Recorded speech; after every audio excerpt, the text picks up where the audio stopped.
Hello and welcome to the latest episode of Loose Linc. Thank you for letting us keep you company this Tuesday evening as we talk about fussy eaters and a TV programme all about it. Find out if we were fussy eaters or if we've ever experienced it. Also, we talk about over 154 Lincolnshire police have been assaulted during this lockdown. Find out our view on that. And we talk about the COVID mask and your underwear. All that on today's show.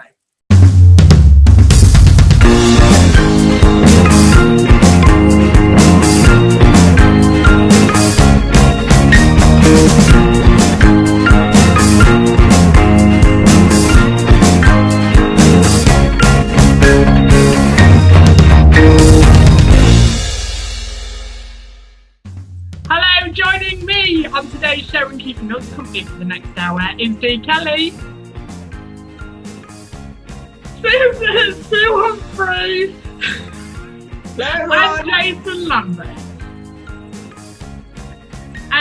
As we talk about this week, we discussed a TV programme that's coming onto our screens about fussy eating. So I asked the panel, have you ever struggled with food or any of your family and you found ways to tackle it?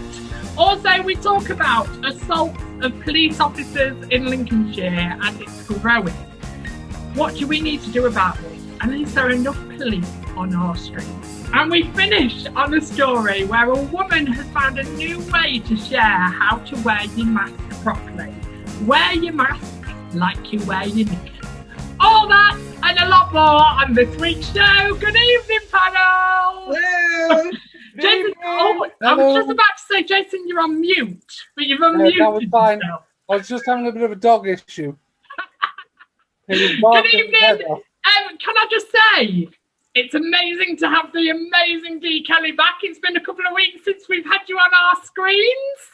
It most certainly has. It's nice to be back. Sorry for... Oh, dearie me, it's just been absolutely chock-a-block.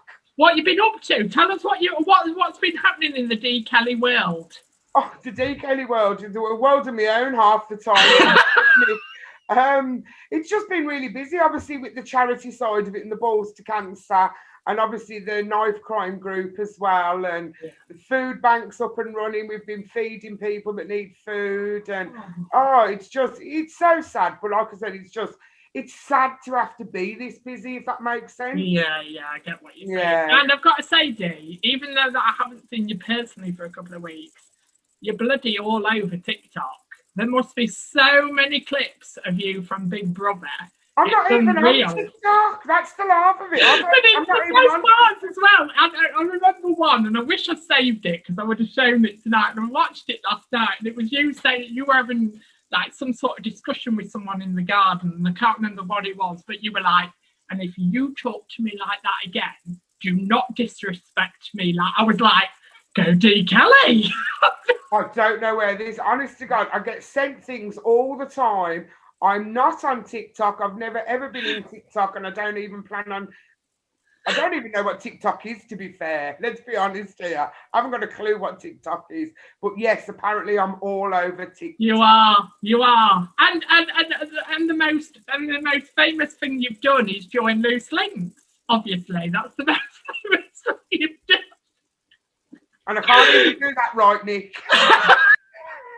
Let's start on your polls as always, because it's your show as well as ours. So our last week's polls were, this is the only time I'm allowed to use my phone to just have a quick nosy at what the polls were, and then I can tell you the results. So the first poll was, this is the poll about crime. After our debate in Grantham, criminals who burgled and caused over 15k worth of damage to a local church, do you feel that Christian beliefs have been dismissed by the general society? 53% of you have said no, 47% of you have said yes. We spoke about, and isolated incident in Cleethorpes where a man approached a child and asked him to come with him. Do you think we are in danger of judging sensitive issues because of the speed in which the story can go viral on media or internet? 100% of you said yes. So there was not one person that said no on that. And then the final, it's been a whole year since lockdown began. Whilst we celebrate lockdown ending and remembering those who we have lost, how will life change you? 64% of you said it will bring more of you together. 18% of you said you won't stress as much. 9% of you have said continued as I was before lockdown. So there was quite different, and we had some feisty debates in our polls this week as well from comments. So I remember one of them being Chris. I can't remember his surname. I do know him personally, but thank you, Chris, for speaking out to us this week. As we talk about this week's show, so let's go forward on this week's show. So people in Lincolnshire with unusual eating habits are being encouraged to apply for a new TV show on their routine South Shore, our dependent production company, have launched a casting call for anyone who may be looking for help to shake off their fussy eating habits in a new show called The Clinic. So, have you ever had to deal with anyone in your family or even you as a fussy eater? Does this physique look like it's a fussy? Do you know something, hand on heart, I've been totally blessed, even with like regards to the children, because my dad, God rest his soul, he had allotments, and my kids, from spending time with dad, they used to eat every fruit, every vegetable you could possibly name. So on that front, I am really, really blessed. But I've got friends whose kids will only eat like food if it's a different colour, or no, like the same colour, or and the same. And I think to myself, I'm so glad my kids just eat what's put in front of them, even if it looks like slop. Excuse you, my food never looks like slop. So Humphrey, what about you? Have your children or grandchildren, or even you, or maybe your ex-partner's ever been fussy with food? Oh, you've hit the nail on the head, darling. I was married to someone who would only eat peas and carrots as vegetables. And yeah, and salad. He would eat salad, but in terms of cooked vegetables, he would only eat peas and carrots. And of course, when the children were growing up, therefore, they only tended to eat peas and carrots. But I used to sneak other stuff in to like bolognese, and when I did things like that, I would sneak other vegetables in. Did you ever get found out? No.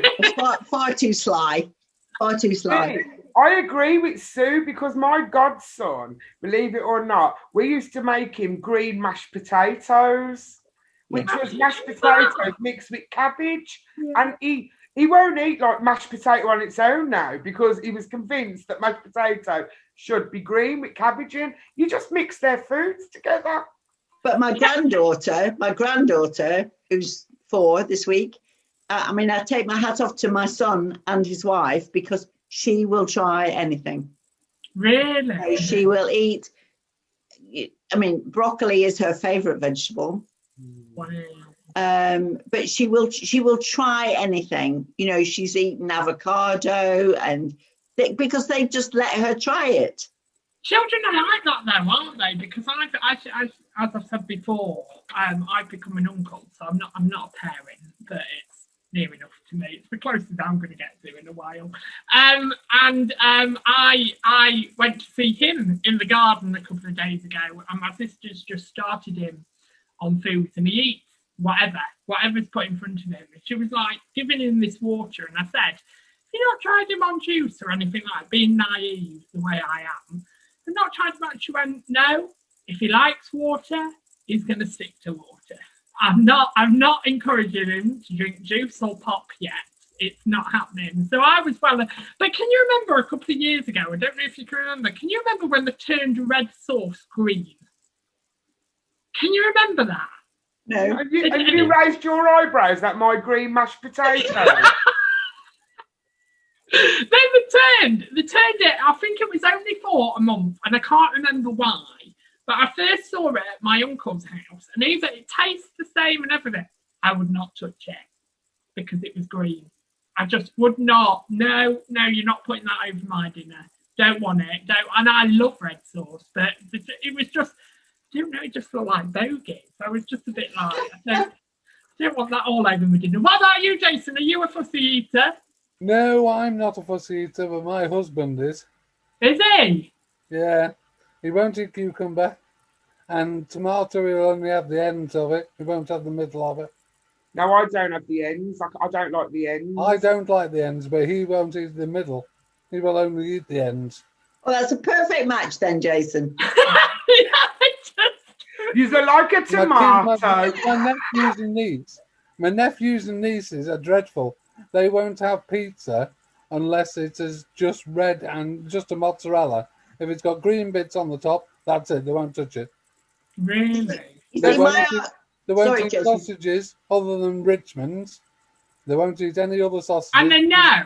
They know. Oh, yeah. So when they taste it, they know. Yeah. Oh, see, that's a clever fussy Easter. But you see, that is my brother and his wife. Is it? They learned behaviour. Learned behaviour, Dean said. Yes. Is it learned behaviour? Because if you gave your niece and nephew any kind of sausage growing up, they'd just like a sausage. Yeah. I know. But they've just fed them Richmond, you see. Whereas me, that's going off, that is, Jason. I prefer a good fat sausage from the butcher's. See, so do I. And that's the thing, you see, what can I say? There's no point in having full of water. Do you like a good sausage? I love a great big sausage. And I'm telling you, you can't, and it don't matter where it's from. Oh, I can't have beef sausage. Trying to keep a straight face, and that was me falling apart. Who even laughed? I can't have beef sausage. You can't have a beefy sausage. Why can't you have a beefy sausage? Because sausage comes from pork. So what was you going to say? You were going to say something. Oh, I was going to say about what Jason was saying about the pizza. You know, if it's got any vegetables on it or anything that's not red and, tomato and cheese, you find yourself, people can find themselves, when it gets to that stage, or, one child will eat one thing and one child will eat something else, and I've heard of people cooking like 3 different dinners. My mum did. So they all sit down together, but I won't do it. Different. And about the pizza, I was going to say, well, you put the pizza in front of them. You say there's cheese on it and there's tomato on it. If you don't want the green bits, just take them off. See, Sue, that's where I dig a rod for my own back, because, believe it or not, I always ask mine. I says, what do you want? What do you want for your dinner? And I end up cooking 3 meals, not because they're fussy eaters, because I'm stupid and I've asked them what they want for their dinner. So one will say one thing and the other will say another. But like my son is 14 years old. And like my son, when I do my supermarket shop, I'm having to buy smoked salmon, mussels in garlic sauce, and that's for the 14-year-old. I'm like, really? But have you ever had like a parent moment, and only confess if you want to confess, but have you ever had a parent moment where you put dinner on the table for your child and your child is going, I'll be there in a minute. Have you ever had that sort of moment? Dee, let's go to you first. Have you ever had that sort of moment where you've got really frustrated and get to the table now? Every every single day. My daughter is cracking up because my son is the worst ever. Do you know, like breakfast? Mum, what's for breakfast? I'll cook you a breakfast. What do you want? Can you do me a bacon egg sandwich? Yeah. Gerard, what? Gerard, what? What do you mean? What? You asked me to do you a sandwich? Your sandwich? 5 minutes later, Gerard, what? Do you know what I'm saying? It's like, it drives me crazy. Caitlin only has to smell the food and she's down the stairs. What about you, Sue? Have you ever had these moments like that? Yeah, I once threw Andrew's tea in the bin. Oh, come on, tell us. Tell us now. You have to tell us. No, well, he wasn't very old. I mean, he was probably only about 5 or 6. And it was he was watching something, you know, on telly. And I said, tea's on the table, tea's on the table, tea's on the table, tea's on the table. If you don't come now, it's going in the bin. And he didn't. So he did. And he went to bed with no tea. And honestly, I can't tell you how guilty I felt. I felt so guilty. But I wasn't going to, you know, I'd said, if you don't come now, your tea's going in the bin. And it's no good making empty threats, is it? I only ever did it once. I only ever did it once. And well, I bet he didn't dare do it any other time. Yeah, the game. He came any other time. And you know, he's 6'5" now, so I don't think it did him much harm. If you were doing, so say like when we come out of lockdown and everything settled down a little bit more and we had friends over for dinner and stuff like that, if you were doing a meal and wanted to invite friends and family around and you knew somebody was a really, really fussy eater, would you leave them out the invitation? I'd invite them and just sit them there with a plate of food that I know they're going to have to eat because they're doing it on the nerves. I will not cook 3 separate meals. If they don't eat what's put in front of them, they'll go hungry. Really? Yes. But would you, but what I'm saying is, so you know this person. So say like in the past that you've had this person around and they wouldn't come. And I won't eat that and I won't eat this. I wouldn't invite them. Say again. I wouldn't invite them. Yeah, that's what I'm saying. Would you accidentally forget to invite them round to the house? I'd just say, I'm cooking this. I know you don't eat it, so you're not coming. I'd just tell them. What about you, Sue? Would you leave somebody out if you knew they were really like rude and obnoxious and no, I'm not eating that? Well, I think these days, actually, there are more and more people who are adopting different diets. There are more and more people who are becoming vegetarians. I mean, this has just been serious for a minute. As you know, my son has been a vegan for 1.5 years. And with a grandfather who was a butcher, that, you know, I think he'd be turning in his grave. But I think you can cook really tasty meals still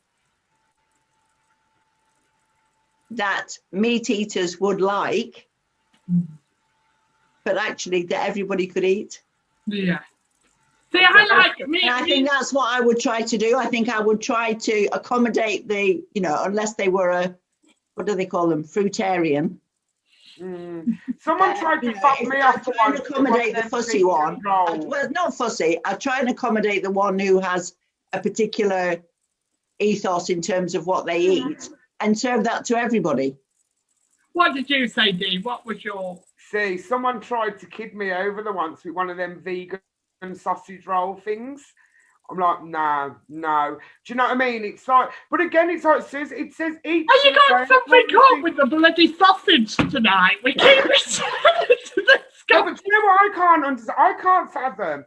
If you're a vegetarian, you're a vegetarian, yeah? Why call it a sausage roll? Yeah. Do you know? And like, you know, vegetarian, like fake chicken. It's not fake chicken. Chicken's chicken. Do you know what I mean? It's like, but No, but it's saying, I think it's the Irish in me, do you know what I mean? It's like, I couldn't be, but I'd never I wouldn't disrespect a friend of mine who is a vegan, but I probably... Can I just say, Dee, all in one sentence makes it sound even worse. You're looking for the sausage and the Irish in you. Whatever. Whatever's next. I'd go be polite and go to the chip shop on the way home. Jason. My husband will say, would you like a lasagna or a shepherd's pie? And then he'll do it with corn mince. Oh, see, I've done that. See, me and Sue have been friends for years, right? No. And she told me about her son becoming vegan. And my best friend, not this Lent, but last Lent, gave up meat for Lent and basically became vegan. Ate a lot of vegan food, cooked a lot of vegan food. And I quite like Sue's idea, so I don't know if I step out of Mark here, Sue, and you've changed now to say, no, actually, I don't do that anymore, Nick. But Sue told me that she tries to do it loose 2 days a week, being vegan. And I thought about that. I thought maybe I could just give it up for 2 days. I couldn't become fully meat-free because I like meat too much. Yeah. But I would consider that. So I am thinking about it. I am thinking to do it. But I'm not vegan on those 2 days. I still have milk. Yeah. I still have eggs. Yeah. I try to be meat free. Yeah, exactly. I don't think I could do it. No, well, could you do it, Dee? Could you go meat free for a day in the week? I do, because obviously Good Friday I'll only have fish. Do you know what I mean? It's kind of like, you know, it's. I suppose it's not. I couldn't give it up forever. No. Do you know what I mean? It's like, because I think it's again. It's what I say. It's learned behaviour, isn't it? I suppose. Yeah. And it is. Habit. Definitely. Well, I like meat. I'm not a fan of lentils. Final question on this topic, though, which I thought was really, really important. Do you think this show is the right way at looking at people's struggles for our entertainment? Is it struggles, or is it? I mean, most programs now look at people's different ways of things about things as people's entertainment. Are they just looking for fussy eaters, or are they looking for people who struggle with eating? No, just fussy eaters, but they've claimed it as fussy eating is a struggle. See, again, you've got to take into account that some autistic children are fussy eaters, but not for the sake of that they're fussy eaters. It's their autism traits as well. Yeah. So it depends on how they'd film the show and how they'd portray the people, if that makes sense. Going off topic a little bit, because we have got somebody that's virtually done this, but in a very, very different way. As you know, our famous G. Kelly on the panel went into the Big Brother house and faced the Big Brother days. Now, they do say, so I'm just going to ask you a few questions on this, because it may give us some insight into the show. So, we only see, is it true that we only see the snippets and the arguments and the best parts in the house? Or is there a lot more that we miss? Well, you see 1 hour, 1 hour's footage out of a 24-hour day. Yeah. So the nitpick at trying to get. Yeah. How was your exit leaving the house? Was you popular? Was you more popular? Was there some nasty messages that you got off people? None whatsoever. That's what I'm saying. It was more popular I was more popular going out than I was going in. But my exit was very, very quick, because the second them doors opened, I flew out of there. Oh, that's good. Anyway, tell us what you guys think. Tell us if you've been a fussy eater at childhood, or if your children are fussy eaters. So let us know your experiences. Let us know if you think a TV show is really the right way for our entertainment to watch people struggle with food. Or is that going down a bit of a tricky path? Let us know what you think. Your opinions is as much as valid as ours, or you can get hold of us on our Facebook group, our Facebook page, Instagram, TikTok, Twitter, LinkedIn very, very soon. The website is still up and running, so we are getting very, very many ways of going. Thank you for that, Dee. For getting us through it, really. But give us your views. Polls will be up this week. So moving on.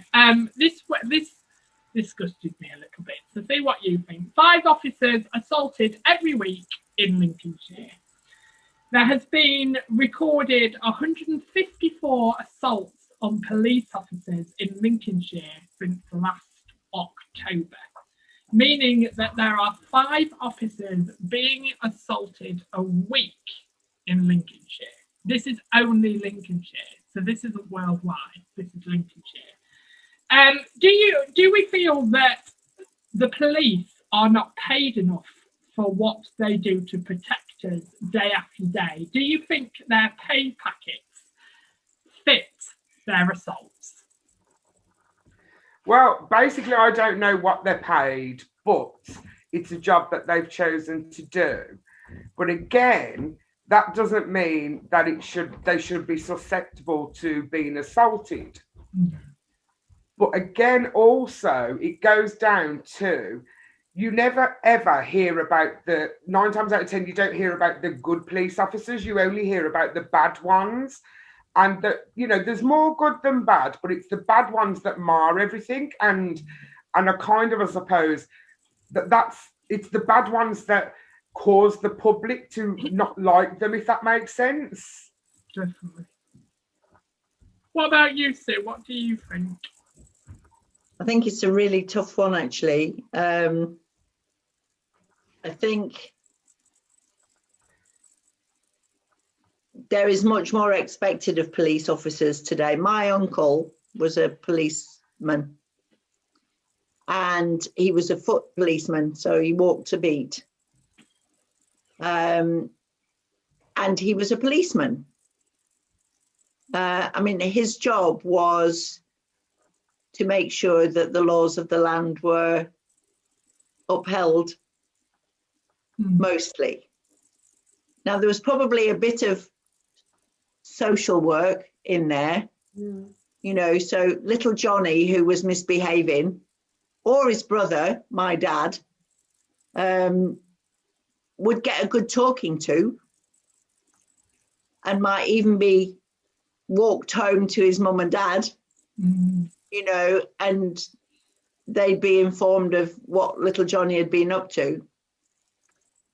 But I think the police have far more social work to deal with now. And I think they have a lot more issues with people who suffer from mental illness to deal with now. They're the sort of first port of call. And I think that's a really, really hard job to have to do, because there aren't enough of them, and B, what they're expected to do in terms of their role spreads them far too thinly. They're pulled in so many different ways. And I think they're worth whatever they earn, they're worth every penny of it, the majority. And more. Yeah. Well, the thing is, I don't, well, maybe you can enlighten Dee, I think you're the only one with young people as children on the panel this evening. But we talked about TikTok earlier, and I feel like the fear factor, like if I'm honest, I've always had the fear of the police. It's always been in me as a child, really. And my mum would say stuff like, and if you carry on, I'll call the policeman and they'll come round, and that used to really, really scare me. And it's just, I feel it's just not there anymore. Like, the fear factor of the police is not there anymore. We talked about TikTok earlier, and I've seen some TikTok videos when play parks shut down, and I'm not saying all young people, I'm not categorising all young people into one boat, but it was young people that had their cameras on the police going, come chase me, round a play park. You're not getting me out of the park. What are you going to do? You can't touch me. You can't touch me. What are you going to do? And there was nothing that the police could do. Do you agree with that, Dee? See, somewhere along the line, a majority of society has lost all kinds of respect for the police. And it's like you're saying, we were brought up not to fear them, if that makes sense, but to know that they were there and their role was to protect us. And if we got into trouble, you always call the police. But nowadays, it's just completely got out of control. Like Sue was saying, her uncle used to walk the beat. You don't see that anymore. You don't see it because of all the cuts, etc. So the connections between the public and the police have been cut. And there is absolutely, you know, like you've said, Nick, not in connection with all young people, but a majority of young people nowadays they've got no respect for their parents. So if they've got no respect for their parents, they're certainly not going to respect the police. No. And if I'm honest with you, Sue, I'm putting you on the spot a little bit. There's quite a big age gap between us, and we've been. I'm obviously the older one. We've been friends for many moons now. If you had fought back 10 years ago and somebody came to you and said, in a couple of years' time, you're going to meet a 30-year-old Sue and you're going to become really close to him and it's going to be quite a good friendship, would you have laughed in their face? No, I don't think so. I don't. Why would I do that? Because a lot of I'm not talking about your generation. I'm talking about my generation. A lot of people find it very odd, even me at 30, when I say, "Oh, I've got a range of friends," and they go, and a lot of my friends just have their age friends. So, pure example, my best friend is 11 years older than me. 11 years older than me. But I've always seemed to get on with older people. And you don't find that a lot with younger people nowadays, do you? You don't find. Or am I stepping on the wrong toes here? Do you disagree with me, Dee? Do you find your children have different age gap friends? Mine do. But I think that, again, it's to, you know, it's got to do with sort of like, I suppose, my friends and how they've socialized growing up, if that makes sense. I mean, we're from a massive Irish family.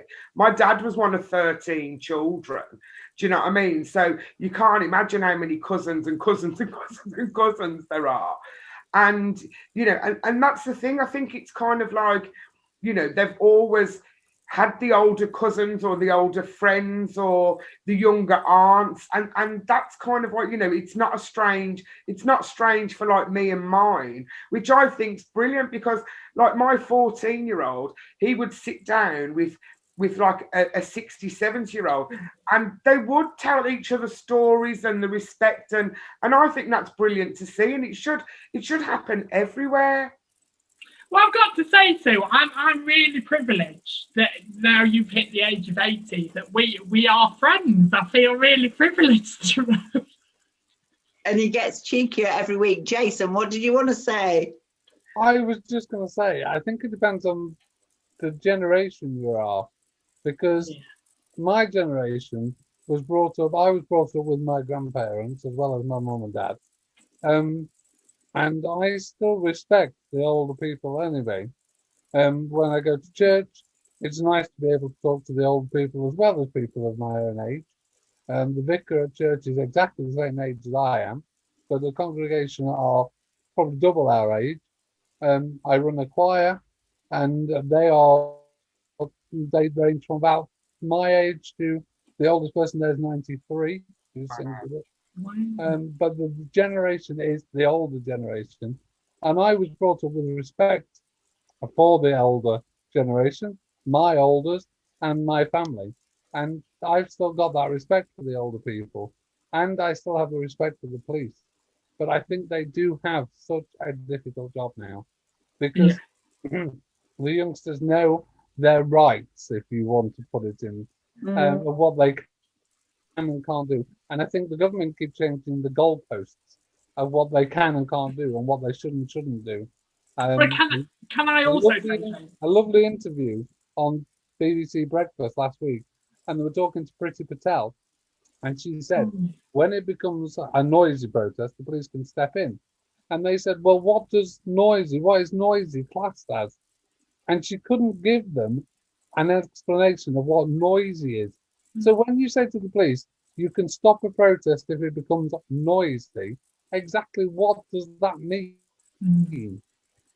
Well, the other thing, as I talked about on the Easter show as well, and I will stick up for younger generation. I'm coming off the edge of younger generation, but I will stick up for them because Georgina spoke in the Easter show about there's no respect for youngsters anymore, from youngsters anymore. But actually, I've met a lot of older people that are rude and obnoxious and don't have respect. And I think it, because people talk about today, when we talk about prisons and we talk about, well, our youngsters, you don't know how easy they've got it, there's this, that and the other. And I just think we can't, it really annoys me.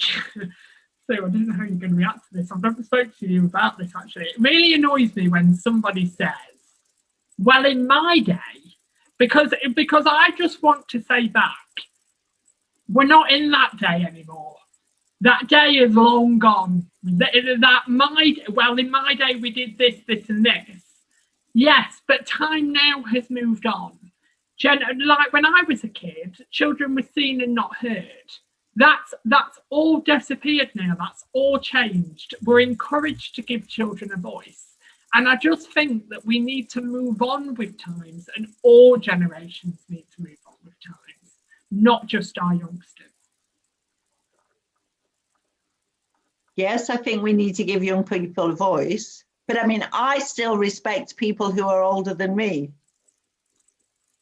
And I respect younger people mutually. Mm-hmm. It's not even about have we lost you? Age, actually. It's just back. You're back. Yeah. Sorry, we lost you then. Carry on. I was saying it's not even about age. It's about respecting other people. And I know I've said this on previous programs about different topics. You know, if as human beings we respected each other and each other's opinions and each other's circumstances and tried not to make snap judgments. Can I very briefly tell you a very brief story? When I lived in Bedford, and the children were small, and I was shopping for a wedding or something. And I got, my husband's hire suit. I'd picked that up and I'd got something else, and I got the card and the gift, and I had to go into WH Smith to get some confetti or something. It was, and I was really harassed, and I'd got the buggy and loads of bags, and it was horrible, and I was feeling really, really frustrated. And I'm heading towards the door of WH Smith, and there's this punk young man heading towards the door. Okay. My immediate reaction, it taught me such a lesson. My immediate reaction was to say, oh my goodness, look at the state of that.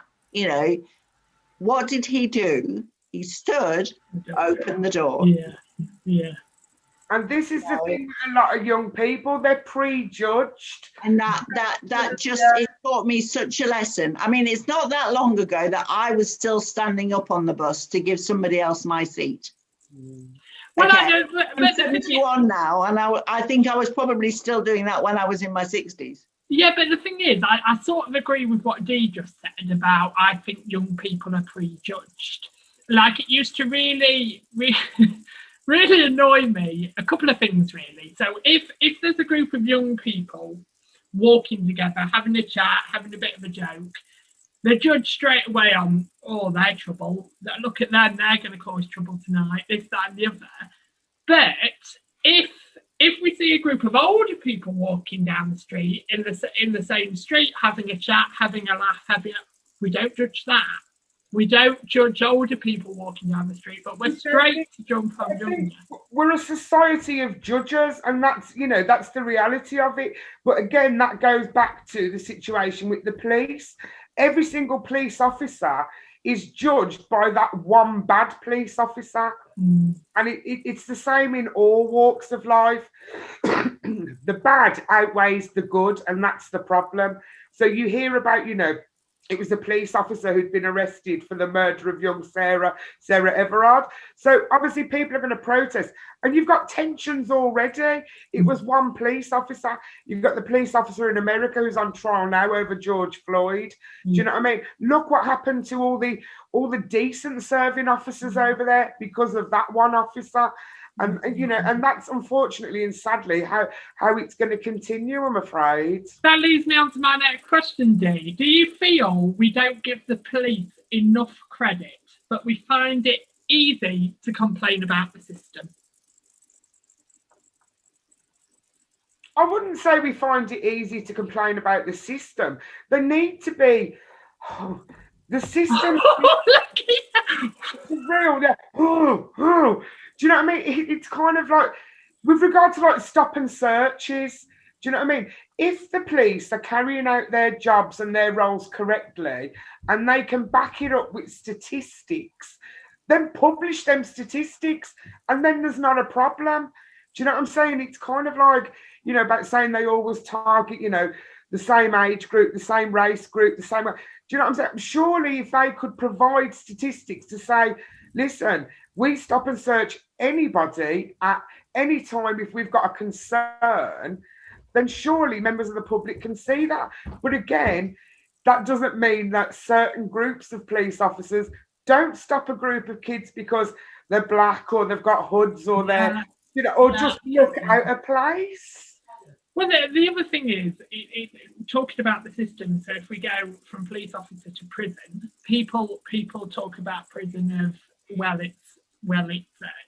I try my very hardest in all shapes of life, not just for Loose Lincs, to try and see both sides of the coin. And it's taught me, Loose Lincs, to see that both sides of the coin, because we don't want to come across as a one-sided show on any opinion, really. So I always try and think outside the box. But when we talk about the prison and people jump on 3 square meals a day, they've got TV in themselves, they've got this, it's kind of an easy life, la-di-da-di-da. Well, actually, on the other hand of that, no freedom, not being able to walk down the street, not being able to... If they committed a crime like a murder, why should they? Why should we reward that they've got no freedom or not able to walk down the street? Yeah, but that's my argument, because people are going, well, prison's an easy life. Well, it's not a complete easy life, is it? And yes, they may have luxuries where the people that have been victims to maybe a murder or something are going to be frustrated. Actually, they're getting educated, they're getting this, that, and the other. But what do we do? Do we go back to the olden days, throw them in a cell, lock the door and forget about them? You know what it is? I think our the sentencing system in this country is so all over the place. And I think that's part of the problem. You know, you've got one person here who commits a murder, gets 25 years in prison. You've got this person here who commits a murder, gets six years. There's no kind of like, you know, what's the word? Consistency. That's the one. It's kind of like, he doesn't say much, but when he does, he's spot on. And that's kind of the problem as well. And it doesn't help. We need more of a structured sentencing system over here, because it's not right that, you know, young kid, first offence, you know, steals a car or whatever, gets sentenced to longer, to a prolific child sexual offender. And that's why you can see when people get so annoyed and frustrated at what they class as, you know, oh, child killer, blah, blah, blah, cushy life in prison. Well, a child killer shouldn't have a cushy life in prison, in my eyes. Yeah, but that's what they're saying, aren't they? So, Jason, let me come to you. I think what I'm trying to say is that people say that they've got it easy in prison, and it's easy. Well, there's part, yes, okay, they have an education system, but it's all about rehabilitation, isn't it? Surely we can't just lock somebody away, throw away the key, and that's the end of it. There's got to be some sort of guide out, surely. Yeah, I understand what you're saying, but I would say that most prisoners can afford, well, not afford, they get the option of a gym, which I can't afford a membership to a gym. Education, if I was to get it, I would have to pay for it to get educated. I understand, but if they've committed a crime, if they don't want to do the time, then they shouldn't commit the crime. But they are doing the time. That's my they argument. are doing they the are time. doing the time. Yeah, they are doing the time, but I don't think it's easy, as in easy street kind of life. But I do think it's not quite as difficult as it was 20, 30 years ago, with TVs and the screen, and the sound, and snooker tables and gyms, and yeah, I get what you're saying. all that kind of thing. That's, in some ways, some offenders have admitted on documentaries that they go back inside because it's a better life for them than outside. Yeah, and you, thinking back to Benefit Street, you've had an experience with a guy. I can't remember his name. You used to really support him quite a lot, and he lived across the road from you. And he didn't, when you went into his house, without being judgmental, he didn't really have a lot in his house. He didn't really, and he really relied on you. But crime was his life, and you could see that he was trying to get back into the system. Is that frustrating as a friend? Hand on heart, crime wasn't his life at all. He was a very sort of, like, should we say, Jack the Lad, a chancer more than anything. Yeah. This is kind of like, he definitely wasn't what you'd class as a career criminal. But and that's kind of what was so endearing about Fung. I mean, God bless him, he passed away. It'll be 2 years this year.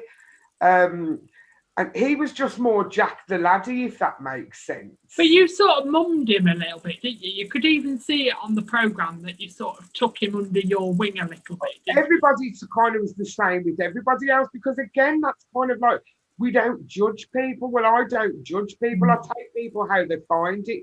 You know what I mean? Everyone's circumstances are different. And it's like I said to you, if you can cook a meal for 2 people, you can cook a meal for 4 people. Do you know what I'm saying? And it's about looking out for each other and having people's backs. Definitely. But, yeah, and that's... Sorry, go on. No, go on, finish, go on. And that's what I'm saying. But he wasn't really sort of, what I'd say, he'd never commit sort of crimes that, you'd sort of wouldn't want to give him, like, the second chance or a second look. And I think that's kind of the difference. I mean, I don't think, I'd be so happy to take under my wing, a paedophile or a murderer. No. You know what I mean? It's yeah. like, and again, it goes to what we've just been saying with Jason. It's very sort of like, they should be categorised differently, I suppose, and treated differently depending on as and what they've done. It's funny, isn't it? Because, this is what I find about, before we move on, and I'll just tell you this little story. This is what I find about the beauty about Loose Lincs. My friend, Mandy, who's on the show, Mandy Stannard, if you're watching this evening, I said, this is the beauty about Loose Lincs, because we get to talk about stuff, Mandy. I had a conversation with her. We get to talk about stuff that we wouldn't really usually talk about. She went, well, what do you mean we talk about everything? And I said, Mandy, I won't come round to your house and go, so in this week, Grimsby, 2 people have murdered someone in the city of Grimsby this week. Tell me what you think about it. I would just say to you, heard about the murder in Grimsby. We wouldn't go into like deep conversation, the beauty of conversation on the chat show. I just can't get enough of it. Tell us what you guys think. Do you think the police have enough authority today? Do you think prison life is an easy life? And also, do you think respect of all generations have gone out the window? Let us know your views, because your view is just as important as ours. So, we finish on quite a subject. A staff member at a pet shop in Spalding, good evening Spalding, was getting fed up of customers not wearing their face masks properly. So put up a note in the window stating, wear your mask like you wear your pants. So basically, she was basically saying, disposable ones, wear it properly. You wouldn't go out in the street with half your pants down, half your pants up. You would put them on properly. Depends You on would the generation. put them in the wash at the end of the day. You wouldn't turn them inside out and put them on the next day. So it's all about... I don't dare look at you as I'm saying this. I just think that's very presumptuous of you, because I'm sure there's many people out there that do have to resort to turning their knickers inside. 4 days out of one pair you can get. The good old days, Sue, the good old days. 4 days. Right way on, inside out. Wrong way on, inside out. That's 4 days. Upside down. Well, some of us then. Do you think it's important to have humour when trying to deal with something difficult? I don't think she was being humorous. I think she was being deadly serious. There's no humour in that. Do you know what I'm saying? Because that's why she did it. I don't think it was written because they thought it was funny. She's annoyed that people are wearing their masks wrong. So she's telling them, she's giving them instructions. But I don't think the choice of, I mean, you know, if you're telling them to wear the mask the way they wear their knickers, then they'll have their mask on the complete wrong side. But do you think, Sue, with her doing this because of her frustration, do you think it will catch people's eyes more? Do you think that's why she's done it? Well, it's caught your eye because we're talking about it now. It's because it was on the news, and I just thought it'd be a good subject to finish on. You know what it is? I think it's still such one of them delicate subjects, isn't it? That's going to sort of get the backs up of some people and not of others. You know what I mean? It's like, what does she say to people who don't wear masks? You know, because you don't actually have to wear a mask, and those that are wearing a mask, they're not wearing it properly. Well, you don't have to wear pants, I suppose, either, do you? No. In this weather, it's snowing this morning. But Sue, do you think humour is a good way of tackling a problem like this? Oh yeah, because I mean it will certainly have caught people's attention. And I mean, when I used to teach, you know, if something wasn't going in the right way, I used to try and think of a funny anecdote or something to link it with, or, you know, and I used to talk to some of my students about trying to make every word count when they were writing. You know, if they were writing a descriptive piece or if they were planning an advert or something like that, I used to say, if you're, you know, the fewer words you use, every word has to have a real value. And I used to say it's like the difference between malt whiskey, 70% proof, and French lager, 2% proof. You know, and when you're writing, I want your words to be like malt whiskey. You know, I want every word to have a value. I think we finally found a school for D. Kelly. I'm shipping the kids got me round in an hour.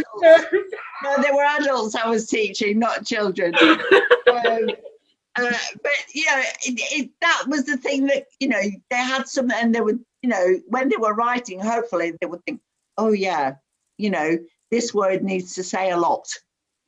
I understand where you're coming from, but I still can't understand the way you mask like you wear your knickers.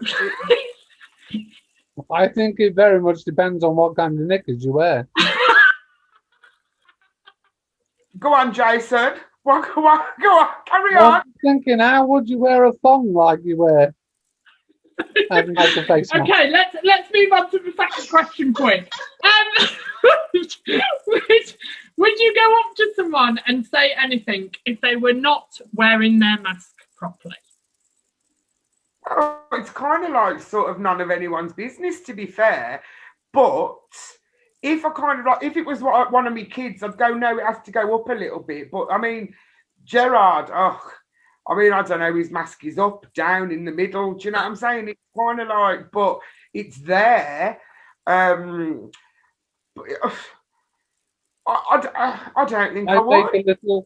I make little side comments like, I'm sure it's meant to be over the nose, you know. Just in the Do you say it just like that? Just, I'm sure it's supposed to be well, over. I'll be talking to somebody on the bus and I'll say, I'm sure masks are meant to be worn over the nose, you know, just like this. And then point at my nose where my mask is. What about you, Sue? Would you say something to somebody? Let's focus on this. You're a church warden. Would you go up to a member in the congregation and say, can you put your mask up, please? I think I probably would. Although, having said that, we had a visitor, didn't we, on Sunday, who wasn't wearing a mask at all. Yeah. And because she was a visitor, I didn't say anything, and she may well have had an exemption. You know, a reason why. Yeah, but she didn't have anything. Really, it's really, really tricky. I think I'm more comfortable. If I'm honest, I'm more comfortable saying to people, "Would you mind stepping back a little bit?" Mm. You know, if I'm indoors, and I feel they're too close. I have said that on several occasions. I went and had my eyes tested during the first lockdown, and the optician has to sit fairly close, but the person who was chatting to me first I kept stepping back and she kept moving forward, and I'd step back and she'd move forward. So in the end I said, I'm really sorry, but would you mind just stepping, mask on, mask on. But I just said, would you mind just keeping your distance, because I feel uncomfortable. Yeah. And you don't have to be rude. You just ask nicely. And we're back to communication, aren't we? You know, if you don't tell people how you're feeling, they're not going to know. They're not mind readers. No, exactly. Exactly. Panel, that brings us to the end of the show. What a discussion it's been this evening. Actually, I've quite enjoyed it. Have you enjoyed it this evening, you three? It's been quite. See, Kelly, you always put a smile to our faces, always. Can you? Going up with she, hurry up. So, can you thank my panel for this evening? My word, I've been thinking of these all the way through the show. Can you thank the wonderful and the only person that puts the willies up the air, and that's Dee Kelly. The person that may wear her underwear 4 times in 1 2 week. Through. And it's always the quiet ones that come out with those one-liners. That's Jason Lambert. Thank you very much. Join us next week for a whole lot more laughter conversation. But that's it for this week. Enjoy, and we'll see you all next week. Take care. Bye-bye.